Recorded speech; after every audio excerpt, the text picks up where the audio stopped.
Ya Pak, saat ini kita sudah merasa lega ya, yang mana Presiden sudah dilantik. Anda termasuk bagian dari Partai Garuda sampai sejauh mana melihat ini? Terima kasih Bang Taufik. Kami atau saya ini dibesarkan oleh Partai Gerindra.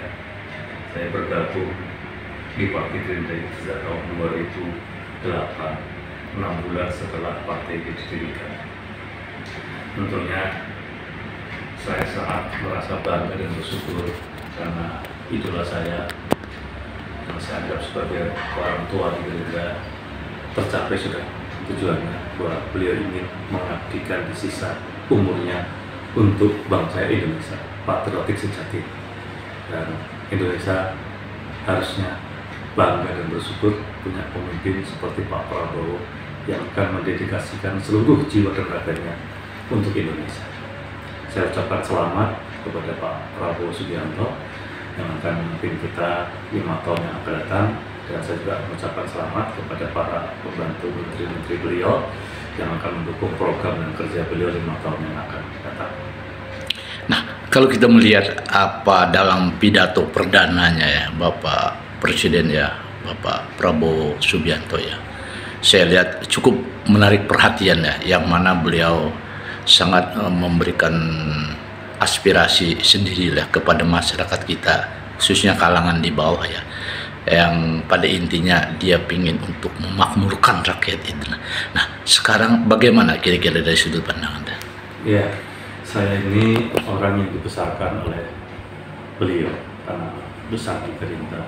Jadi mendengar pidato pertama beliau sebagai Presiden Republik Indonesia, rasanya bangga, salut, bahwa tidak ada kebohongan yang beliau sampaikan, sebuah kejujuran hati nurani yang tidak dibuat drama.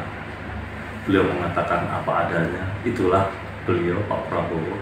Semangatnya hanya satu, ini Indonesia milik kita bersama, kita bangun sama-sama, kita besarkan sama-sama, kita cintai sama-sama. Dan dalam pidatonya beliau mengatakan, jangan pernah mengambil anggaran untuk kepentingan pribadi, golongan, maupun bukan untuk kepentingan rakyat. Ini yang harus kita garis bawahi dari beliau. Ya, kita sebagai orang yang dibesarkan oleh Gerindra juga oleh Pak Prabowo, jelas dalam misi Pak Prabowo 5 tahun yang akan datang.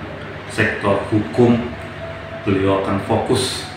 Salah satu yang kita lihat dari keseriusan beliau untuk menangani hukum, Menko Hukum, HAM, dan Imigrasi dan Lembaga Pemasyarakatan dipisah daripada Menko yang dulu bergabung kepada Menko Politik Hukum dan Keamanan. Sekarang dipisah menangani fokus hukum itu sendiri.